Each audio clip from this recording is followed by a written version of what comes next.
ይሄ ህዝብ እኛን ከማመን ምን አማራጭ አለ? ይሄን ሁሉ ዋጋ እየከፈልኩኝ እኔን ያላመነ ማን ሊያመን?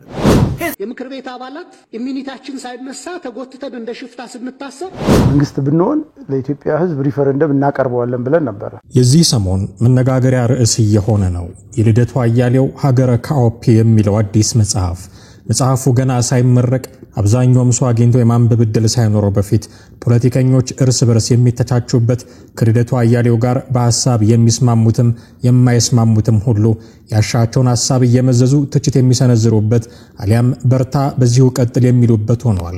ይህ ምናልባት ለአቶ ልደቱ አያሌው ያልታሰበ ጥቅም የሚሰጥ ጉዳይ ሊሆንም ይችላል። ምክንያት ከተባለ ደግሞ እንዲህ መነጋገሪያ የሆኑ መጽሐፍትን ከገበያ ላይ አሳዶ የመግዛት አባዜ ስላለን ነው። እንደ ዘኢትዮጵያ ዝግጅት ክፍል መጽሐፉን ባገኘን ሰዓት አንብበን ምልከታችንን የምናጋራ መሆኑ እንደተጠበቀ ሆኖ ለዛሬ ሁለት ፖለቲከኞች በልደቱ አያሌው ሀገረ ካኦፒ መጽሐፍ ዙሪያ የገጠሙትን ሙግት እናቀርብላችኋለን። ሁለቱ ፖለቲከኞች አቶ ግርማ ሰይፉና ዶክተር ደሳለኝ ጫኝ ናቸው። አቶ ግርማ የኢዜማ፣ ዶክተር ደሳለኝ ደግሞ የአብን ሰዎች ናቸው። በርግጥ የአብን ጉዳይ ውሎ ያልታወቀ ማን አባል ማን ደግሞ አባል ያልሆነ እንደሆነም የማይታወቅበት ያለም የሌለም ድርጅት ከመሆኑ ጋር ተያይዞ የዶክተሩን ቦታ ትክክሉን ለመናገር ያዳግት ይሆናል። ለዛሬ ወጋችን ግን በአብን እንያዛቸውና እንቀጥል። ሁለቱ ፖለቲከኞች የሚለያዩባቸው በርካታ ነገሮች አሉ። አንደኛው ኢዜማ በሚባለው ፓርቲ ውስጥ የመሳተፋቸውን ያክል ለዜግነት ቅድሚያ የሚሰጡ ብሔር ተኮር ፌደራሊዝምን አጥብቀው የሚቃወሙ ናቸው። ዶክተሩ ደግሞ አማራነትን ከሚያቀነቅን ድርጅት የተገኙ እንዲያውም አማራነት የሰውነት ውሃ ልክ ነው በሚለው ዝነኛ ንግግራቸው የሚታወቁ ፖለቲከኛ ናቸው። ይህ የመጀመሪያው ልዩነታቸው ነው። ሁለተኛው ደግሞ አቶ ግርማ ሰይፉ የመንግስት ተሿሚ ናቸው። በአዲስ አበባ ከተማ ደረጃ የኢንቨስትመንት ቢሮ ኃላፊ ሆነው የሚሰሩ ታማኝ ተቃዋሚ።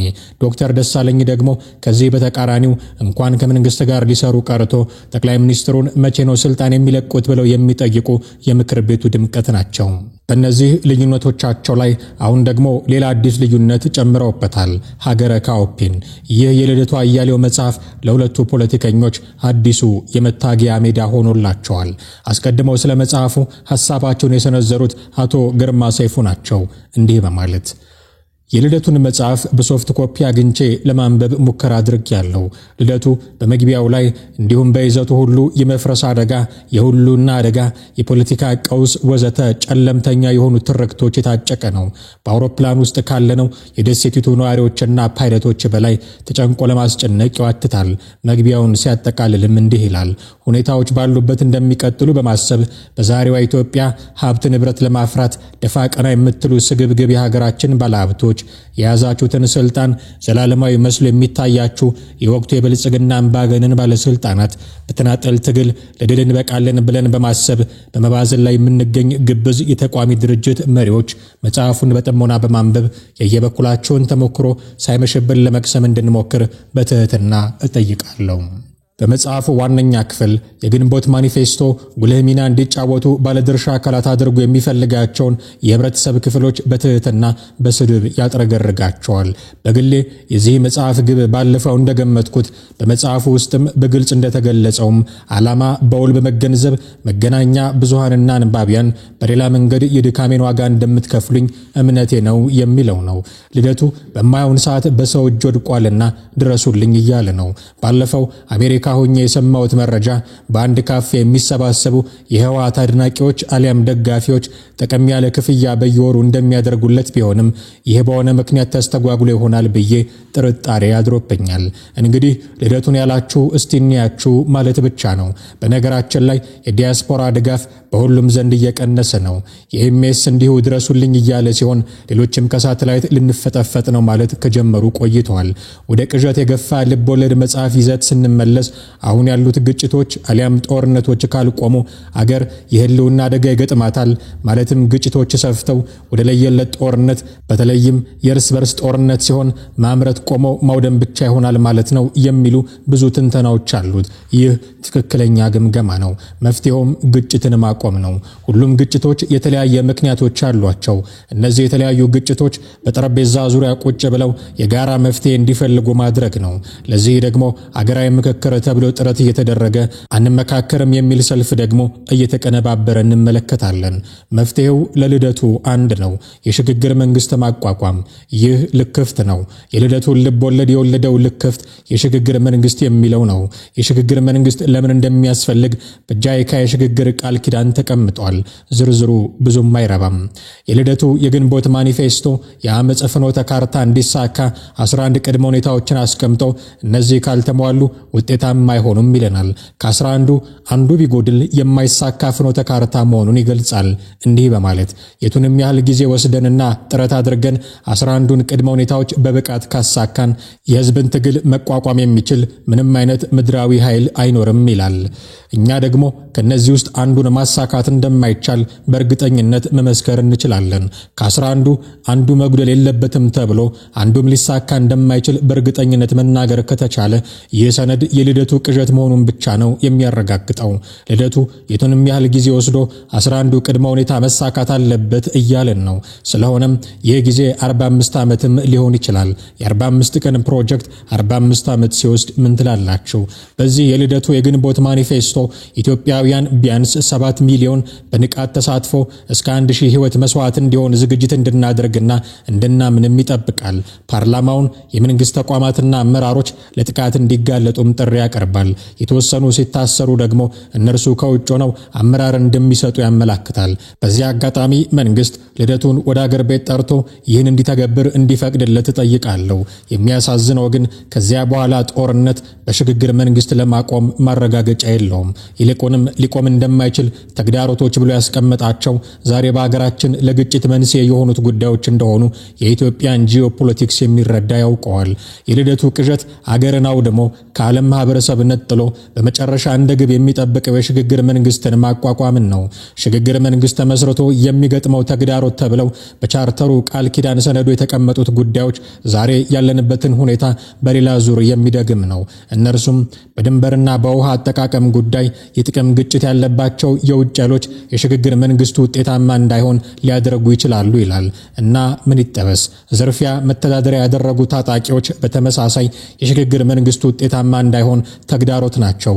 እነዚህ ወንበዴዎችን እንዴት እናስቁም መሆን ሲገባው መፍትሄው የሽግግር መንግስት ይሉናል። ጀዝባ ሁሉ ህገወጥ የማዕድን ንግድ የሚያካሂዱ የውጭ ኩባንያዎች ጎበዝ፣ ይህን ተግዳሮት ስትመለከቱ በአእምሯችሁ እነማን መጡ? እና በተለያየ ወንጀል የተሳተፉ ሰላም ሲሆን ተጠያቂነትን የሚሸሹ ግለሰቦች። ይህን ሳነብ እኔ መጣልኝ ጀነራል ጻድቃን የሰጠው ቃለ ምልልስ ነው። ጎበዝ፣ ይህ የልደቱ የሽግግር መንግስት እነዚህን እንኳን አያስቆምም። የልደቱ የጃይካ የሽግግር ቃል ኪዳን አገርነትን በትጋት አፍርሶ በሽግግር መንግስት የተሻለ ቦታ ሊወስድን እንደማይችል ከላይ ስጋቱ ላይ ያስቀመጣቸውን በመመልከት መረዳት ይቻላል። ዓላማው እነርሱን በሽግግር ስም ወደ ስልጣን ማምጣት ነው። በእውነቱ የፈረሰ አገር ባለስልጣን መሆን ምን ፋይዳ አለው? በመጨረሻም የልደቱ ኢትዮጵያ ብጥብጥ ሳያፈርሳት በፊትና ወደ ሽግግር መንግስት መፍትሄ ሳይገፋት ይህን ትመስላለች። ማንኛውም ቋሚ ስራ ያለው ዜጋም መኪና ለመግዛት ወይንም ቤት ለመስራት ከፈለገ በ1.5 በመቶ የወለድ መጠን የረጅም ጊዜ ባንክ ብድር ይሰጠዋል። ቤት የመስራት አቅም ያለው ዜጋ ሁሉ እስከ 300 ካሬ ሜትር የሚደርስ መሬት በነፃ የሚሰጠው ሲሆን ከዚያ በላይ ስፋት ያለው መሬት እንዲኖረው ከፈለገም በጣም አነስተኛ በሆነ የገንዘብ መጠን ከመንግስት የመግዛት ወይንም የመከራየት መብት አለው። ወደ ኢንቨስትመንት የመግባት ፍላጎት ያላቸው ዜጎችም አዋጭነቱ አሳማኝ የሆነ የፕሮጀክት ሐሳብ እስካቀረቡ ድረስ ያለምንም የንብረት ማስያዣ የባንክ ብድርና በቂ መሬት የማግኘት እድል አላቸው ይለናል ልደቱ አያሌው። ወይ መሬት ያለ ሰው ብለን እናልፈዋለን። ልደቱ በዚህ መጽሐፍ ዙሪያ ሚዲያ ምረጥና እንከራከራለን። በተለይ በ11 ቅድመ ሁኔታዎች ላይ አትክልተኛ የደሴቲቱ ነዋሪ ራሳቸውን አትክልተኛ የደሴቲቱ ነዋሪ ብለው ሐሳባቸውን እንዲህ ነበር የቋጩት አቶ ግርማ ሰይፉ። በእርግጥ የደሴቲቱ ነዋሪ የሚለው አገላለጽ የጀዋር መሐመድ የትችት ጅራፍ ያስገኘው ስያሜ መሆኑን ልብ ይሏል። ታዲያ ይህን ትችት ማንበባቸውን የገለጹት ዶክተር ደሳለኝ ጫኔም እንዲህ በማለት የመልስ ምታቸውን ሰንዝረዋል። ግርማ ሰይፉ በልደቱ አያሌው ሀገረ ካኦፒ መጽሐፍ ላይ በፌስቡክ ገጹ ያሰፈረውን ትችት ካነበብኩ በኋላ አንዳንድ አስተያየቶች ማቅረብ እንዳለብኝ ተሰማኝ። ምክንያቱም ትችቱ የመጽሐፉን ይዘት ኦብጀክቲቭሊ በጥልቀት ከመመርመር ይልቅ በስሜታዊነት ለልደቱ ባለው ባያዝና በደራሲው ግላዊ ጉዳዮች ላይ በማተኮር የተጻፈ ሆኖ ስላገኘሁት ነው። ግርማ የልደቱን መጽሐፍ በሶፍት ኮፒ አግኝቼ ለማንበብ ሙከራ አድርጌያለሁ በማለት ለትችት የሚበቃ ንባብ አለማድረጉን በተዘዋዋሪ እየነገረን ቢሆንም ያነሳቸው ትችቶች በአብዛኛው ሰብጀክቲቭና መጽሐፉን ማጣጣል ላይ ያተኮረ ነው። እንደ አንድ ቀድሞ የፓርላማ አባል ጉምቱ ፖለቲከኛና በአሁኑ ጊዜ የመንግስት ተሿሚ እንደሆነ ሰው የሀገሪቱን ወቅታዊ ፖለቲካዊ ችግሮችና የመፍትሄ ሐሳቦችን የሚመለከት መጽሐፍ ላይ ትችት ሲያቀርብ በተቻለ መጠን ከግል ስሜቱና ፍላጎቱ ተላቆ በትዕግስትና በበቂ ሁኔታ አንብቦ ምክንያታዊ ትችትና ገንቢ ምላሽ መስጠት ይጠበቅበት ነበር። ነገር ግን ግርማ ያቀረባቸው ዋና ዋና ትችቶች ከይዘቱ ይልቅ መልእክተኛው ወይንም ደራሲው ላይ ያተኮሩ የሐሳብ ልውውጡን ደረጃ ዝቅ የሚያደርጉና ምሁራዊ ጥልቀት የጎደላቸው መሆናቸውን በሚከተሉት 5 ትችቶቹ ላይ መሰረት አድርጌ ለማሳየት እሞክራለሁ። አንደኛ፣ የጨለምተኛ ትርክትና የህልውና አደጋ ትንተና። ግርማ የመጽሐፍ ትችቱን ሲጀምር የመፍረስ አደጋ፣ የህልውና አደጋ፣ የፖለቲካ ቀውስ ወዘተ መጽሐፉ በአጠቃላይ ጨለምተኛ በሆኑ ትርክቶች የታጨቀ ነው በማለት ነው። የልደቱ ሀገረ ካኦፒ መጽሐፍ ዋና መነሻ ባለፉት ዓመታት ባቀረባቸው የተለያዩ መጣጥፎችና በተደጋጋሚ በቀረበባቸው ሚዲያዎች የገለጸው ነው። በዋነኛነት የሚያተኩረው ሀገራችን አሁን ያለችበት ሁኔታ በርስ በርስ ጦርነት፣ በግጭት፣ በኢኮኖሚ ቀውስና በዜጎችና በመንግስት መካከል መተማመን በመጥፋቱ ምክንያት አሳሳቢ ደረጃ ላይ መድረሱን መተንተን ነው። ይህ የአደጋ ስጋት ግምገማ እውነታውን በድፍረት መናገር እንጂ የጨለምተኛ ትርክት ሊሆን አይችልም። ግርማ በራሱ በትችቱ ላይ አሁን ያሉት ግጭቶች፣ ጦርነቶች ካልቆሙ አገር የህልውና አደጋ ይገጥማታል፣ ይህ ትክክለኛ ግምገማ ነው በማለት የአደጋውን ትንተና ትክክለኛነት ይቀበላል። የአደጋው ትንተና ትክክል ከሆነ እውነታውን መግለጽ እንዴት ታዲያ ጨለምተኝነት ሊሆን ይችላል? ችግሩን በስሙ መጥራት ኃላፊነት እንጂ ስሜታዊነት አይደለም። ችግሩን ካለመቀበል የባሰ የመፍትሄ እንቅፋት የለም። ሁለተኛ፣ የደራሲው ግላዊ ዓላማና የገንዘብ ችግር ክስ። ግርማ ሰይፉ ትችቱን ሲቀጥል ልደቱ በመጽሐፉ መግቢያ ያነሳውን ዓላማውን በውል በመገንዘብ መገናኛ ብዙሃንና አንባቢያን በሌላ መንገድ የድካሜን ዋጋ እንደምትከፍሉኝ እምነቴ ነው የሚለውን በመጥቀስ ልደቱ በማይሆን ሰዓት በሰው እጅ ወድቋልና ድረሱልኝ እያለ ነው። እንዲሁም በአሉሻሉሽ ወሬ ላይ በመመስረት ከህወሓት ደጋፊዎች ገንዘብ እየተቀበለ እንደሆነ ይከሳል። ሀገራዊ የፖለቲካ የትንተና መፍትሄ ሐሳቦችን የያዘን መጽሐፍ የትንተና ወይንም የመፍትሄ ሐሳቦችን ወይንም ሁለቱንም ነቅሶ አውጥቶ ከመተቸት ይልቅ የደራሲው ገንዘባዊ ዓላማ ላይ ማተኮር የግርማን ትችት መሰረት አልባ ያደርገዋል። በመሰረቱ አንድ ደራሲ የድካሙን ዋጋ የመጠየቅ መብት ያለው ሲሆን ይህን ማድረጉ ከመጽሐፉ ይዘት ወይንም ትክክለኛነት ጋር የሚያገናኘው አንዳችም ነገር የለም። በተለይ ያልተረጋገጠ መረጃና አሉሻሉሽ ወሬ ላይ ተመርኩዞ አንድን ፖለቲከኛ ገንዘብ ችግሮታል የድረሱልኝ ጥሪ ነው ብሎ ለመሳለቅ መሞከር የግርማን ትችት ከምሁራዊ ወይንም ፖለቲካዊ ሂስ ይልቅ ወደ የግል ስብዕና ማጥፋት የሚያስመድበው ያደርገዋል። ይህ አይነቱ ክስ ተቀናቃኝን ሐሳቡን ከመንቀፍ ይልቅ የግለሰቡን ተክለ ስብዕና የማጠልሸት አሳዛኝ የፖለቲካ ባህል መቀጠሉን ማሳያ ነው። ልደቱ በግል ትጋቱ በርካታ ሀብት ያፈራ ሰው መሆኑ እየታወቀ ለስልጣንና ለጥቅም ብሎ ከገዢው ፓርቲ ጋር ያልተለጠፈን ሰው በዚህ መልክ መክሰስ የለየለት ግብዝነት ነው። ሶስተኛ፣ የሽግግር መንግስት ሐሳብን ልክፍት ብሎ መፈረጅ። ሌላው የግርማ ሰይፉ ትችት ልደቱ በመጽሐፉ ላይ ያቀረበውን መፍትሄ የሚመለከት ነው። መፍትሄው ለልደቱ አንድ ነው፣ የሽግግር መንግስት ማቋቋም። ይህ ልክፍት ነው፣ የልደቱን ልብ ወለድ የወለደው ልክፍት የሽግግር መንግስት ነው በማለት ግርማ በስሜት ይፈርጃል። የሽግግር መንግስት ሐሳብን ልክፍት ብሎ በስሜታዊነት መፈረጅ የአፍሪካንና የዓለምን የፖለቲካ ልምድ መዘንጋት ነው። በጦርነትና በሰፊ የፖለቲካ ቀውስ ውስጥ ያለፉ ብዙ ሀገራት ወደ ሰላም የተሸጋገሩት የሽግግር መንግስት በማቋቋም ነው። በእርግጥ በሁሉም ሀገራት የተደረጉ ሽግግሮች ለምሳሌ የሱዳን የቅርብ ተመክሮ የተሳኩ ባይሆኑም የሌላ ሀገር ተሞክሮ ፍለጋ ሳንሄድ በኢትዮጵያ በ1983 የነበረው የሽግግር መንግስት ሀገሪቱን ከጦርነት አውድ አውጥቶ ወደ አንጻራዊ መረጋጋትና መንግስት ምስረታ ዴሞክራሲያዊ ባይሆንም እንደወሰደን የሚታወቅ ነው። ግርማ እንደ አንድ ኃላፊነት የሚሰማው ፖለቲከኛ የሽግግር መንግስት ሐሳብን በጠንካራ የፖለቲካ ወይንም የህገ መንግስት አመክንዮ ከመሞገት ይልቅ ልክፍት ብሎ መደምደሙ የክርክሩን ጥራት አውርዶበታል። አንድ ሀገር የህልውና አደጋ ውስጥ ገብታለች ተብሎ ከታመነና ኢህአዴግ ብልጽግና እንደሞከረው ያለውን ስርዓት በማሻሻል መሻገር ካልተቻለ የሽግግር መንግስትን እንደ አንድ መፍትሄ ሐሳብ ማቅረብ ተፈጥሯዊና የተለመደ የፖለቲካ አካሄድ ነው። ይህ መፍትሄ በኢትዮጵያ ውስጥ ልደቱ ብቻ ሳይሆን ሌሎች በርካታ ፖለቲከኞችም ጭምር የሚጋሩትም ነው።